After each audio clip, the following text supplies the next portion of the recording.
Muy bien, vamos a dar comienzo entonces, hermanos, a la primera sesión, que son las pruebas fundamentales de la fe genuina.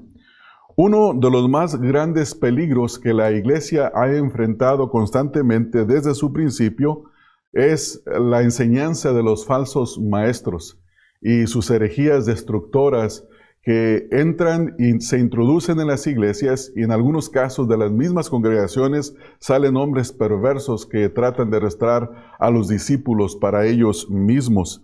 Y este fue el caso de lo que nosotros encontramos, por ejemplo, en el primer viaje misionero del apóstol Pablo en la región de Galacia, donde después de haber predicado, falsos maestros se introducen en la iglesia para introducir una herejía.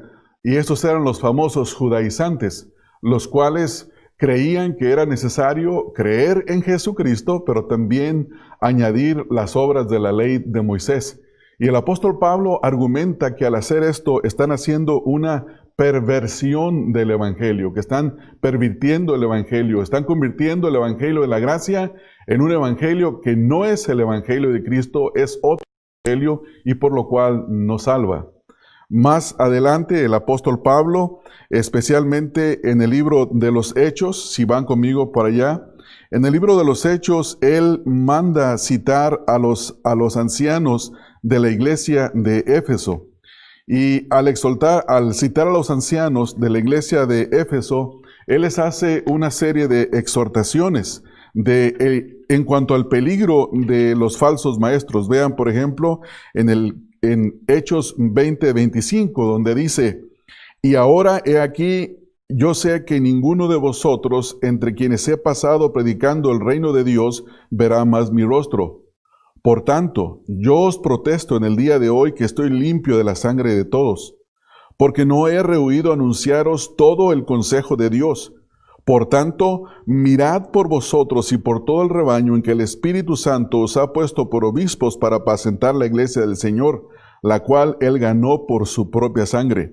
Porque yo sé que después de mi partida entrarán en medio de vosotros lobos rapaces que no perdonarán al rebaño, y de vosotros mismos se levantarán hombres que hablen cosas perversas para arrastrar tras sí a los discípulos. Como pueden observar, hermano, ahora en el versículo 31 dice: por tanto, velad, acordándoos que por 3 años de noche y de día no he cesado de amonestar con lágrimas a cada uno. En esta exhortación vemos a el apóstol Pablo exhortando a los ancianos de la iglesia con toda la intención de que tengan cuidado de los falsos maestros, teniendo cuidado de ellos mismos y de los miembros de la iglesia. Más tarde, años después, el apóstol Pablo encomienda a Timoteo, ahí en primera de Timoteo 1:3, que se quede en Éfeso para que mande a algunos que no enseñen diferente doctrina. Es decir, que ya había algunos hombres en la ciudad de Éfeso, entre las iglesias, enseñando diferente doctrina. Ahora, yendo a primera de Juan, encontramos que Juan escribe esta epístola a creyentes en la región de Asia Menor, en Éfeso, lo que es conocido en el día de hoy como Turquía moderno. Y ahí donde está Juan predicando el Evangelio, se han introducido ya los falsos maestros. Y por esta razón Juan escribe primera de Juan para contrarrestar, para exponer la enseñanza de los falsos maestros y devolver a los hermanos que estaban siendo arrastrados por sus falsas enseñanzas. Y observamos, por ejemplo, en el capítulo número 4, que hay una exhortación donde dice, primera de Juan 4:1 y 2, dice: amados, no creáis a todo espíritu, sino probad los espíritus si son de Dios, porque muchos falsos profetas han salido por el mundo. Y en el versículo número 2 dice: en esto conoced el Espíritu de Dios, y todo espíritu que confiesa que Jesucristo ha venido todo espíritu que confiesa que Jesucristo ha venido en carne es de Dios. Versículo 3. Y todo espíritu que no confiesa que Jesucristo ha venido en carne no es de Dios. Y este es el espíritu del anticristo, el cual vosotros habéis oído que viene y que ahora ya está en el mundo. Como podemos ver, aquí está exhortando a los creyentes a que tengan cuidado de todos aquellos que vienen enseñando y enseñan diferente doctrina. En este caso, estaban enseñando un grupo de falsos maestros que luego son conocidos como la herejía de los gnósticos. Enseñaban que Jesús no se había encarnado, que simplemente era algo que se veía pero que no era real, porque su filosofía decía que lo espiritual no tiene nada que ver con lo carnal. Y por lo tanto, negaban la persona de Cristo, tenían una mala cristología, tenían un falso concepto del pecado, un falso concepto de la ley de Dios y un falso concepto del amor fraternal entre Dios y los hermanos. Entonces, él escribe para contrarrestar esas herejías. Y vamos a ver 4 puntos en este mensaje, y quisiera aclarar que estos puntos están dados en una forma panorámica. Es decir, que no podemos hacer una exposición con detalle de cada versículo, de cada palabra, de cada frase, porque nos tomaría por lo menos 4 a 5 mensajes y un poco a la carrera. Entonces, quiero ver los puntos y dividir la porción. Estaremos viendo capítulo 1, versículo 1 al capítulo 2, versículo 17. Ahí encontramos 4 porciones. En la primera, versículo 1 al versículo número 4, Juan está corrigiendo la falsa visión de Cristo. Es decir, que él está presentando una verdadera cristología. Los falsos maestros decían que Jesucristo no había venido en la carne, que era una visión que parecía ser, pero que no lo era. Después, en el versículo número 5 al capítulo 2, versículo 2, los falsos maestros tenían un mal entendimiento del pecado. Es decir, que su visión acerca del pecado y de cómo ellos tenían una naturaleza pecaminosa era negada y estaban pervirtiendo a los hermanos en la forma en la que le estaban enseñando. Después vemos en el versículo número 3 al versículo número 6 de este mismo capítulo número 2, donde habla de la responsabilidad que tenemos de guardar los mandamientos de Dios. Es decir, que tenían una visión libertina de la gracia de Dios. Habían pervertido la gracia de Dios y se habían olvidado de que hay necesidad de guardar los mandamientos, de guardar la palabra de Dios. Por último, en los versículos número 7 hasta el versículo número 17, observamos la clase de amor que los creyentes deben de cultivar y la clase de amor que los creyentes deben de rechazar, es decir, la cual no deben de tener. Entonces vamos a dar comienzo a este primer punto, que tiene que ver con tener una cristología bíblica, versículo 1 al versículo número 4.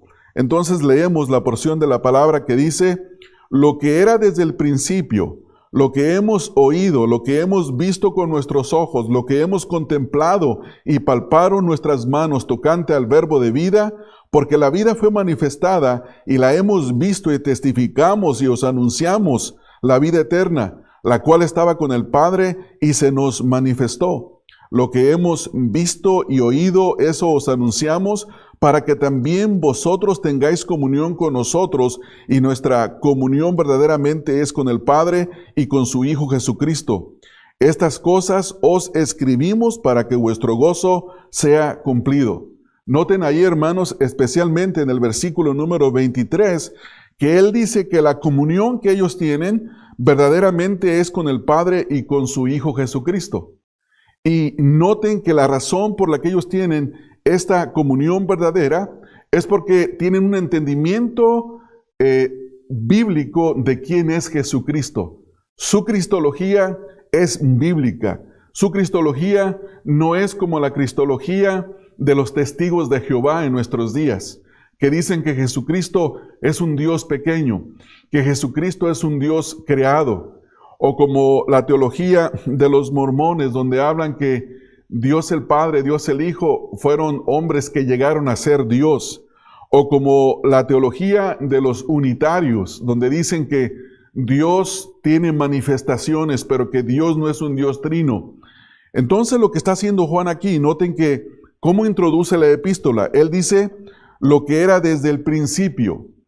Esto que es desde el principio, en el versículo número 2 dice, testificamos y os anunciamos. Es decir que el mensaje del Evangelio no cambia.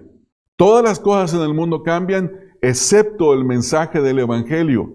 Y este mensaje del Evangelio es que la persona de nuestro Señor Jesucristo, ellos dicen, nosotros, dice, lo oímos, lo vimos, lo contemplamos, lo palparon nuestras manos, y lo dice, tocante al verbo de vida. Él llama aquí a Cristo, versículo 1, el verbo de vida, versículo 2, la vida, versículo 2, al último, la vida eterna. Entonces, él dice que Jesucristo es el Hijo del Padre. Dice, con su Hijo Jesucristo, versículo número 3. El propósito de hablar de los sentidos que utilizó Juan para escuchar, para ver, para contemplar, para palpar, era probar que Jesucristo verdaderamente se encarnó. Recuerden lo que Juan mismo dice en su Evangelio, capítulo 1, versículo 1 al 4, y capítulo 1, versículo 14, donde dice, en el principio era el Verbo, y el Verbo era con Dios, y el Verbo era Dios. Este era en el principio con Dios. Después dice que todas las cosas por Él fueron hechas, y sin Él nada de lo que ha sido hecho fue hecho. Y en el versículo 14 dice, y aquel Verbo se hizo carne y habitó entre nosotros, y vimos su gloria, gloria como del unigénito del Padre, lleno de gracia y de verdad. El escritor de Hebreos dice que Jesucristo es semejante a nosotros en todo, pero sin pecado. El mismo escritor de Hebreos dice que por cuanto los hijos participaron de carne y sangre, Jesucristo participó de lo mismo. El apóstol Pablo en Filipenses capítulo 2 habla de que el Verbo, Jesucristo, el Hijo de Dios, se encarnó y se humilló hasta lo más profundo. Entonces, la realidad de una verdadera comunión con Dios comienza en primer lugar con una cristología correcta. El que no cree en la enseñanza bíblica de la persona de Cristo, como se ha enseñado desde el principio, simplemente no puede tener comunión con Dios. Note lo que dice ahí en el versículo número 3. Usa la palabra verdaderamente, porque dice, lo que hemos visto y oído, eso os anunciamos, para que vosotros tengáis comunión con nosotros, y nuestra comunión, dice, verdaderamente. Este énfasis está hecho para atacar, para descubrir, para mostrar que los falsos maestros tienen una comunión falsa. Ellos dicen tener comunión con Dios, ellos dicen conocer a Dios, pero realmente su comunión con Dios es falsa. Entonces, si usted desea tener una comunión bíblica, una comunión que verdaderamente sea bíblica y que dé gloria a Dios y que le lleve a la comunión con Dios, tiene que tener una cristología correcta. Hermanos, ¿posee usted una cristología bíblica? ¿Eres una persona como los unitarios, que creen que es solo Jesús? ¿O como los testigos que dicen que Jesucristo es creado? Si tú no afirmas la humanidad y la deidad, las dos en Jesucristo, 100% hombre y 100% Dios, que Jesucristo es el Dios que se hizo hombre y siendo hombre no dejó de ser Dios, si tú no afirmas eso, tú no puedes tener comunión con Dios el Padre, porque la única comunión con Dios el Padre es a través de su Hijo. Hay un solo Dios y un solo mediador entre Dios y los hombres. Jesucristo es el camino, la verdad y la vida, y nadie llega al Padre sino a través de Él. Esto es la primera prueba, la primera evidencia. En segundo lugar, hay que tener un entendimiento bíblico del pecado.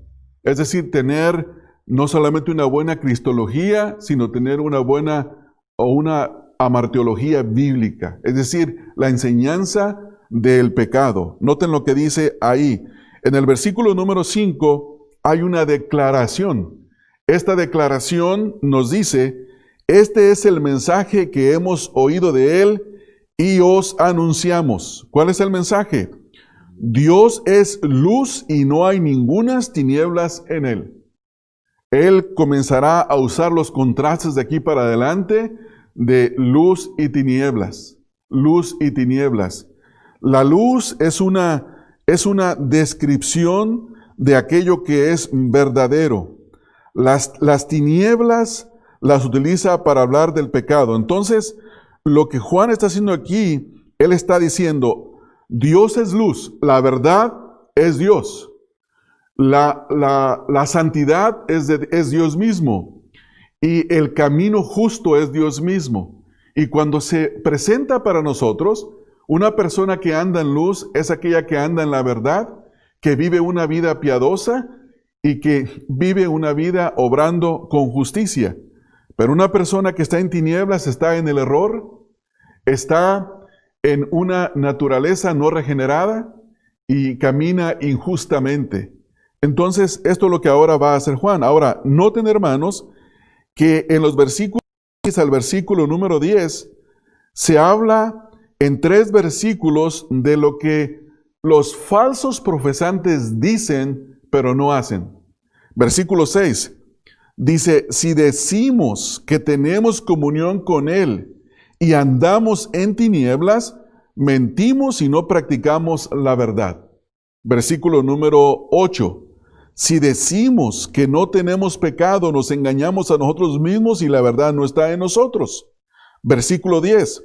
Si decimos que no hemos pecado, le hacemos a Él mentiroso y su palabra no está en nosotros. Noten que en estos 3 versículos se describe una visión incorrecta de lo que es el pecado. En primer lugar, versículo número 6, si una persona dice que tiene comunión con Dios, recuérdense que Dios es luz y no hay tinieblas en Él, y la persona anda en tinieblas, miente y no practica la verdad.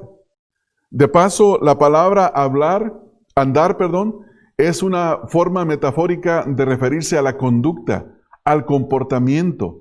Lo que está diciendo aquí Juan es que los falsos maestros y aquellos que ellos habían engañado decían con su boca tener comunión con Dios, pero no caminaban en la verdad. Por lo tanto, eran mentirosos. Lo que ellos decían era mentira y la verdad no estaba en ellos. Versículo 7, versículo 8. Si decimos que no tenemos pecado, nos engañamos a nosotros mismos y la verdad no está en nosotros. Ellos negaban la verdad bíblica de la naturaleza corrompida del ser humano. Y nosotros podemos ver, hermanos, en las Escrituras, que esta es una verdad que se repite constantemente en la Escritura. Versículo número 8 dice: si decimos que no tenemos pecados. Ellos decían que no tenían pecado. Y no solo andaban en tinieblas, como lo dice el versículo número 6, lo cual explica claramente que sí andaban en pecado y tenían pecado. Y ellos negaban la enseñanza bíblica que nos dice que todos somos pecadores. David dice en el Salmo 51 que él fue concebido en pecado y formado en maldad. El libro de Romanos capítulo 3, versículo 10 al 12 dice que no hay ni siquiera uno, no hay quien haga lo bueno, no hay quien busque a Dios, todos se han desviado. En el capítulo 3, versículo 23 dice: por cuanto todos pecaron y estén destituidos de la gloria de Dios. En el libro de Efesios capítulo 2, versículo 1 al 3, Pablo describe nuestra antigua condición antes de Cristo. Y dice que estábamos muertos en el pecado, vivíamos siguiendo la corriente de este mundo, bajo la potestad de Satanás, haciendo los pensamientos y los deseos de la carne, y éramos por naturaleza enemigos de Dios, hijos de ira, lo mismo que los demás.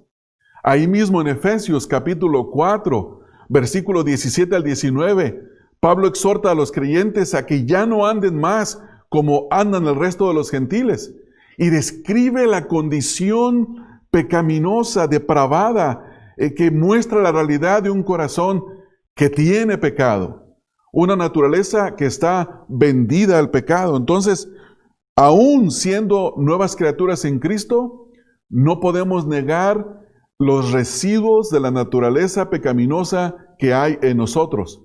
Los falsos maestros la negaban. Versículo número 10. Si decimos que no hemos pecado, le hacemos a él mentiroso y su palabra no está en nosotros. Imagínense en este punto. Si una persona dice, no he pecado, y la Escritura nos dice que todos hemos pecado, que todo mundo, no hay hombre que no peque.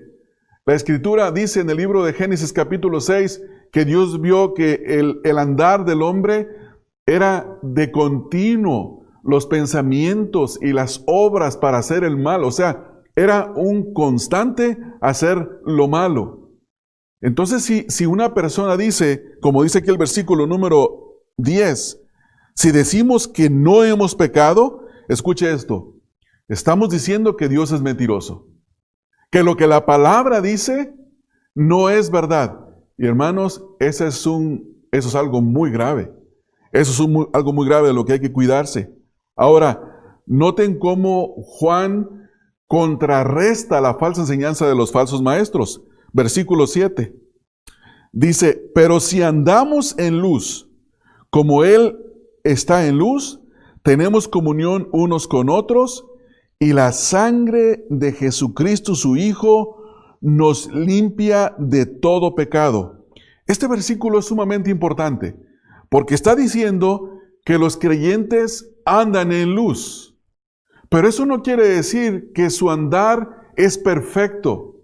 Esto quiere decir que hay un esfuerzo consciente y continuo de buscar a Dios, de agradar a Dios. Y al hacerlo, sabemos que pecamos. Y cuando pecamos, en el versículo número 9 dice, si confesamos nuestros pecados, Él es fiel y justo para perdonar nuestros pecados y limpiarnos de toda maldad. Pero noten lo que dice el versículo 7. Y la sangre de Jesucristo, su Hijo, y vea el siguiente verbo, dice, nos limpia de todo pecado.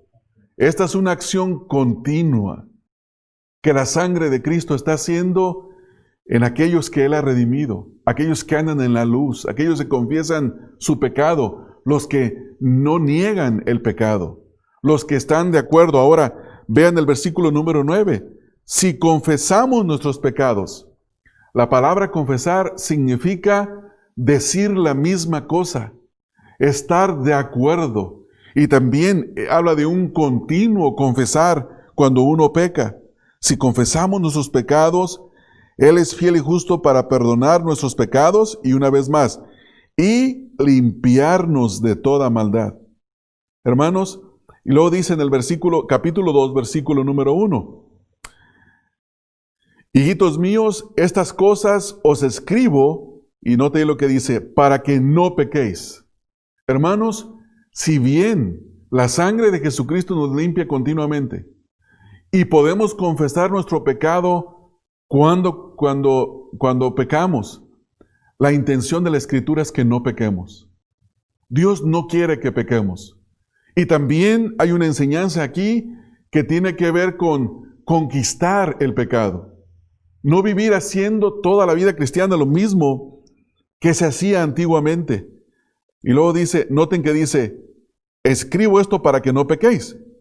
Pero luego no niega la realidad del pecado, porque dice, y si alguno hubiere pecado, abogado tenemos para con el Padre, a Jesucristo el justo.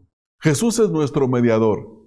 Por la obra meritoria de Cristo, nosotros hemos sido declarados justos. Hay una declaración legal sobre nuestras vidas de que Dios no nos ve como culpables para recibir el castigo y la ira y el juicio.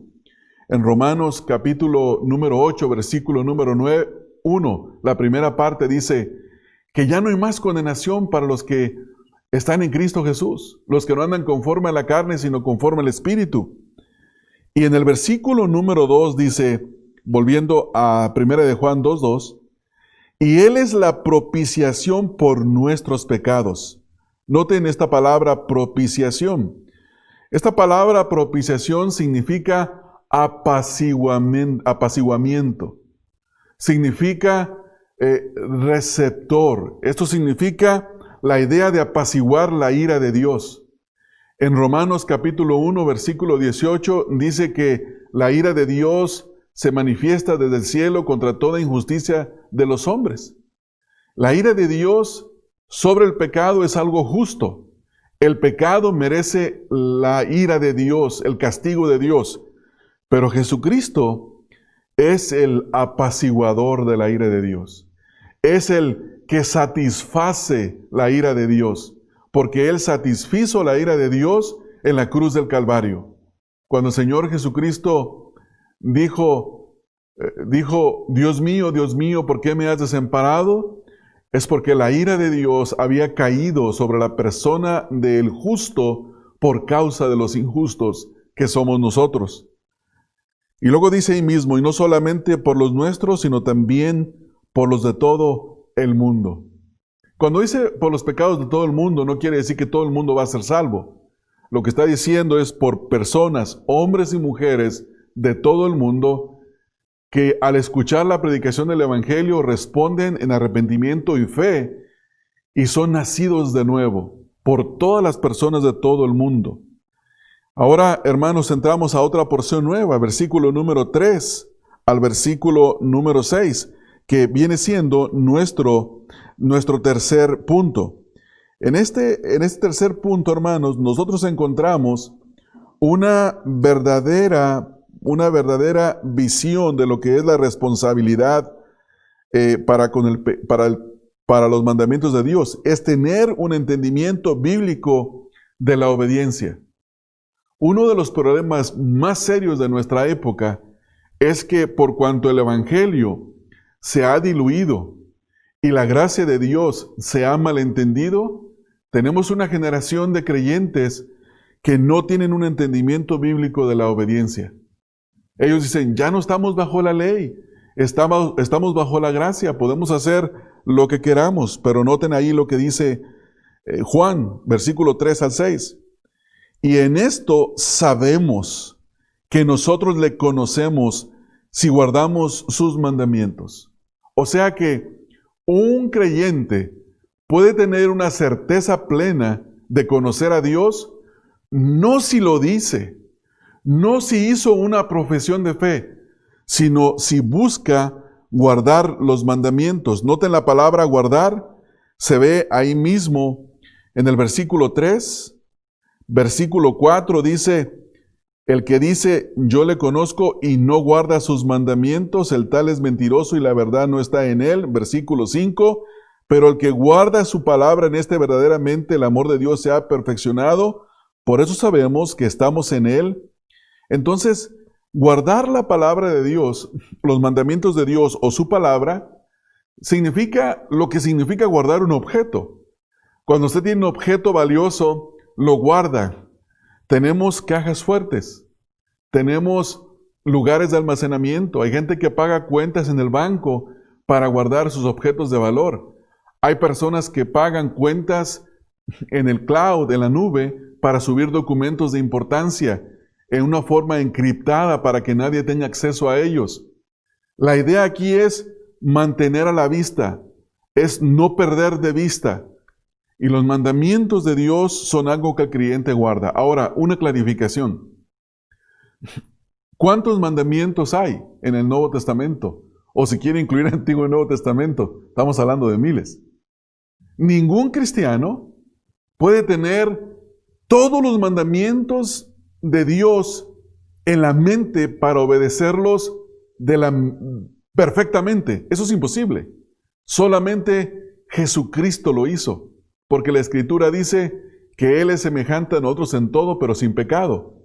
Lo que Juan está diciendo aquí es que hay un esfuerzo consciente para que cuando la Escritura nos muestra una tentación o un pecado en nuestra vida, nosotros hagamos un esfuerzo consciente de obedecer el mandamiento de Dios.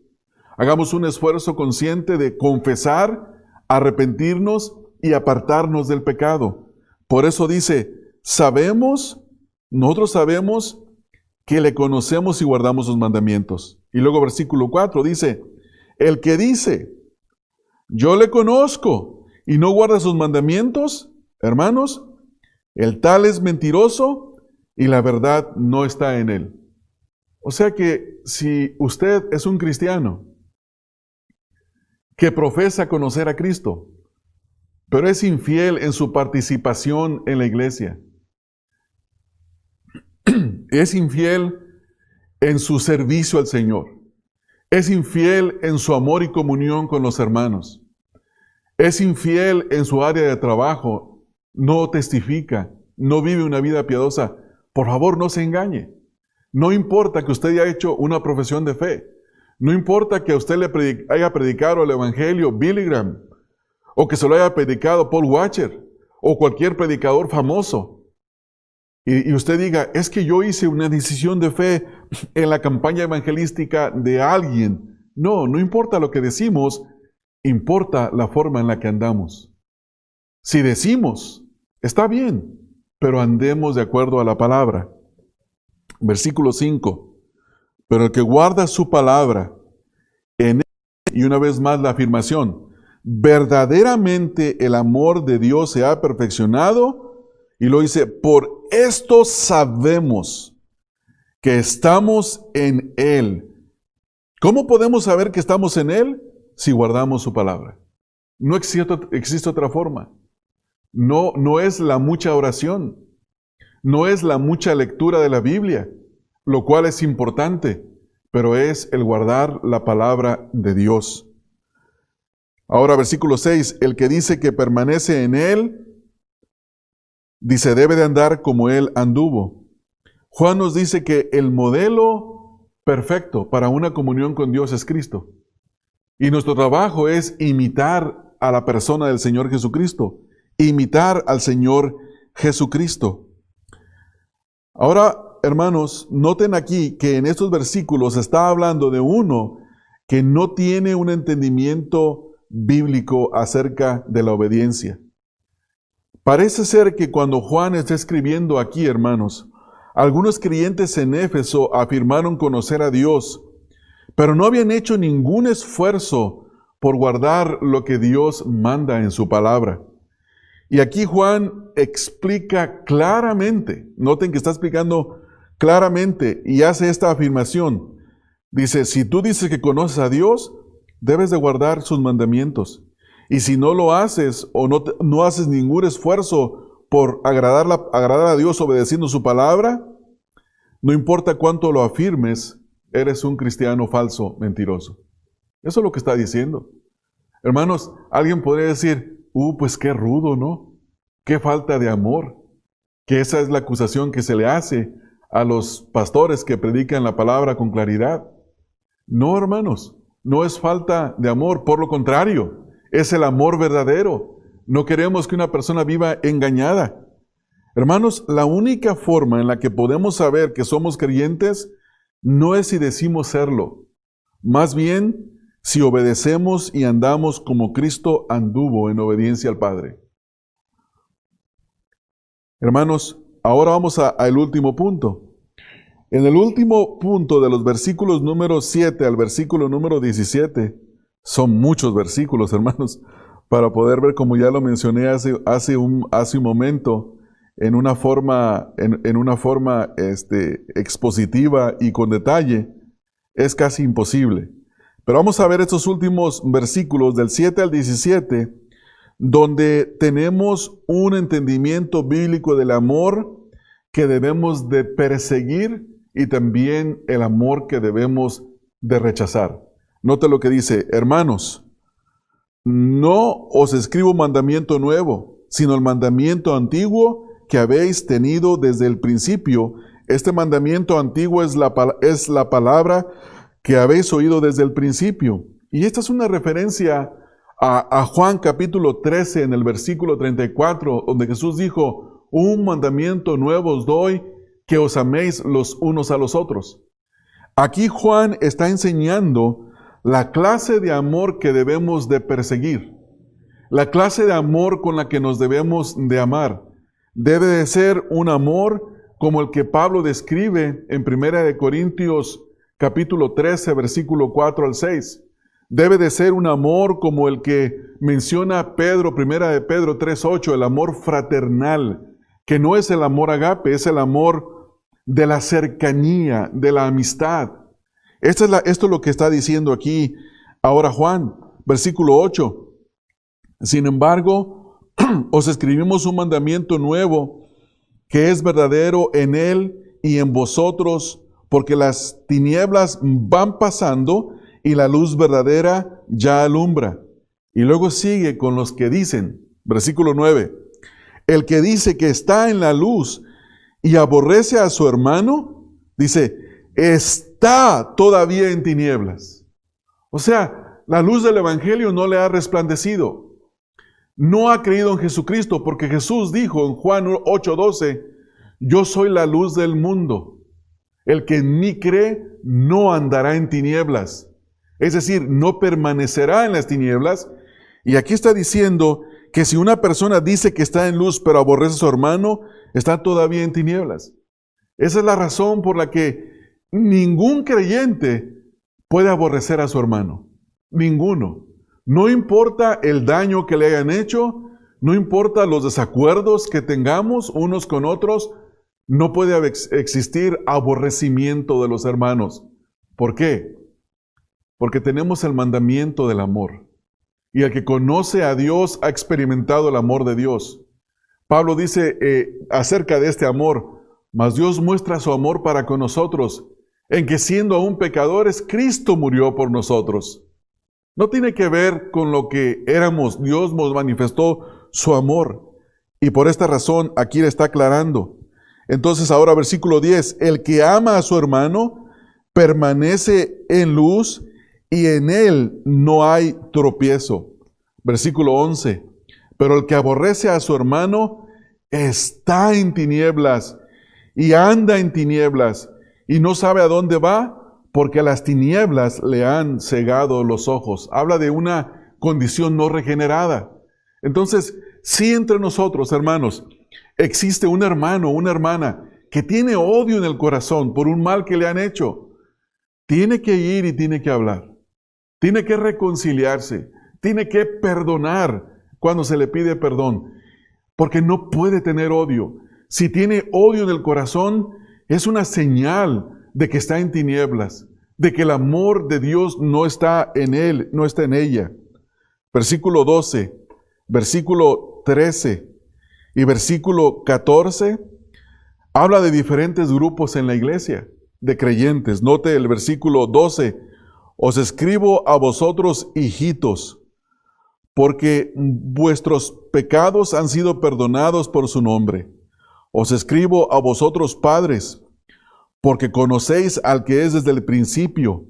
Os escribo a vosotros, jóvenes, porque habéis vencido al maligno. Os escribo a vosotros, hijitos, porque habéis conocido al Padre. Os he escrito a vosotros, padres, porque habéis conocido al que es desde el principio.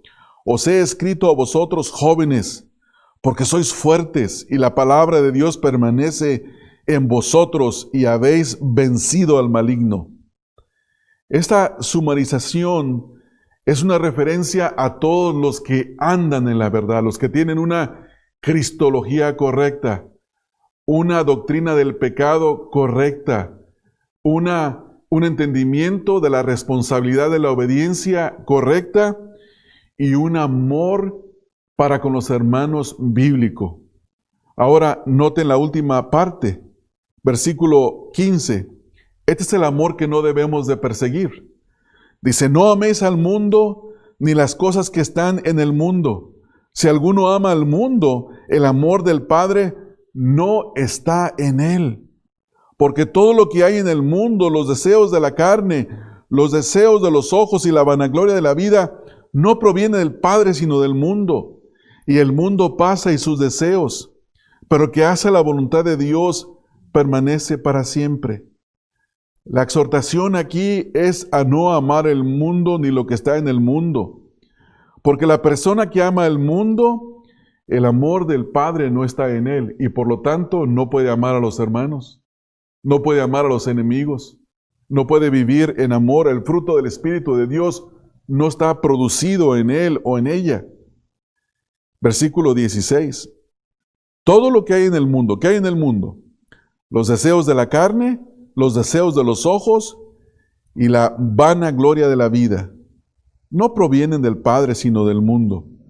Estas son las cosas que no debemos de amar, hermanos, cuando vienen las tentaciones por causa de los ojos, la vanagloria que presenta el mundo para que la sigamos. Estas cosas, estos deseos de la carne, estos deseos de los ojos, esta vanagloria de la vida no proviene del Padre, sino del mundo. ¿Y qué es lo que pasa con todo esto? Todo pasa. Pasan sus deseos. Pero el que hace la voluntad de Dios permanecerá para siempre. Y aquí concluye Juan con su exhortación en estas primeras 4 evidencias que son fundamentales para tener una comunión genuina, verdadera con Dios. ¿Qué es lo que hemos aprendido hasta este punto, hermanos? ¿Qué principios de la Escritura nosotros podemos sacar en esta porción de la Escritura? Y quiero mencionar algunos. En primer lugar, hermanos, como creyentes, debemos nosotros de tener un cristianismo fundado en la persona histórica, en la persona humana, en el 100% hombre, nuestro Señor Jesucristo, quien es la palabra de vida. Juan dice que lo escuchó, lo vio, lo contempló y lo palpó. Una comunión genuina con Dios comienza en una verdadera y bíblica cristología. En segundo lugar, ya que tenemos un entendimiento bíblico de Jesucristo y podemos tener comunión con Dios, también debemos de entender que la luz equivale a la verdad, al conocimiento, a la justicia, y las tinieblas equivalen a la falsedad, a la ignorancia y al pecado, y por lo tanto, debemos de andar en luz teniendo un entendimiento bíblico del pecado. El pecado es una realidad por lo cual Cristo murió. El pecado es una realidad porque hay residuo en nuestra vida, aunque hayamos nacido de nuevo. El pecado debemos de confesarlo, pero debemos de procurar tener victoria sobre el pecado. También, hermanos, hemos aprendido que debemos de tener una responsabilidad de obediencia. No porque hayamos sido salvados, no por obras de justicia, sino por la fe y la gracia de Dios. Vamos a vivir vidas de libertinaje. No, hermanos, como dice Pablo en Romanos, perseveraremos en el pecado para que la gracia abunde. Y luego enseguida él responde de una forma enérgica diciendo, de ninguna manera, de ninguna manera. Porque los que hemos muerto al pecado, ¿cómo viviremos aún en él? Es decir que debemos, hermanos, de buscar permanecer en la palabra de Dios, de hacer esfuerzos conscientes de obedecer los mandamientos de Dios y mostrar de esa manera que andamos en luz. Y por último, hermanos, otra evidencia que hemos aprendido es que nos amamos los unos a los otros porque amamos a Dios. Si vamos a mostrar que tenemos una comunión verdadera con Dios y que le amamos a Él, lo mostramos amando a los hermanos. Porque el que aborrece a su hermano no puede amar a Dios. Está en tinieblas. La verdad no está en él. También hay una clase de amor que no debemos de perseguir. Y es el amor al mundo. A no amar el mundo y las cosas que están en el mundo. Y este mundo es una referencia al sistema de este mundo, al sistema de maldad. Hermanos, ustedes quizás se habrán dado cuenta en estas recientes elecciones que hemos tenido aquí en Estados Unidos, cómo es triste ver a los políticos de esta nación mentir abiertamente, decir falsedades y hacerlo todo con la intención de tener el poder y escuchar tantas cosas que son contrarias porque ellos persiguen son contrarias a la verdad, pero ellos persiguen la vanagloria de este mundo. Nosotros somos exhortados en la Escritura a no amar el mundo, porque el mundo pasa y sus deseos, pero el que hace la voluntad de Dios permanece para siempre. Hermanos, que el Señor les bendiga y que el Señor le dé a cada uno de ustedes, que nos dé a cada uno de nosotros el poder entender y saber que la doctrina es importante. Una doctrina bíblica acerca de la persona de Cristo es sumamente importante. Una doctrina bíblica acerca del pecado es importante. Un entendimiento bíblico acerca de los mandamientos de Dios y nuestra responsabilidad de ser obedientes es sumamente importante. Y amar y depositar todo nuestro afecto en Dios y en los hermanos. Y odiar el mundo de la manera en la que Dios lo manda es sumamente importante. Que el Señor les bendiga y que les ayude a tener claridad y certeza en esta salvación que hemos recibido por nuestro Señor Jesucristo y perseveramos. Permítame orar, cerrar con una palabra de oración. Y después voy a dar unas instrucciones acerca de cómo sigue la conferencia. Padre, te damos gracias en el nombre de nuestro Señor Jesucristo por permitirnos ver un panorama de esta porción de la Escritura. Te damos gracias porque al estudiar esta porción de tu palabra, nosotros podemos ver y saber si tenemos una comunión verdadera contigo. Aquí encontramos evidencias que son fundamentales para saber si tenemos una comunión genuina. Te damos gracias por presentárnoslas para afirmar si verdaderamente estamos en Cristo. Te damos gracias por presentárnoslas para utilizarlas como una defensa contra los falsos maestros. Y te damos gracias por dárnoslas para que si alguno de nosotros está en el error pueda ser desengañado, pueda venir a la verdad que es en Cristo Jesús y poder tener la certeza de que tiene comunión con Dios, así como lo dice Juan aquí en el capítulo número 1, versículo número 3, donde dice que su comunión verdaderamente es con el Padre y con su Hijo Jesucristo. Bendícenos durante el resto de la conferencia, Padre. Amén.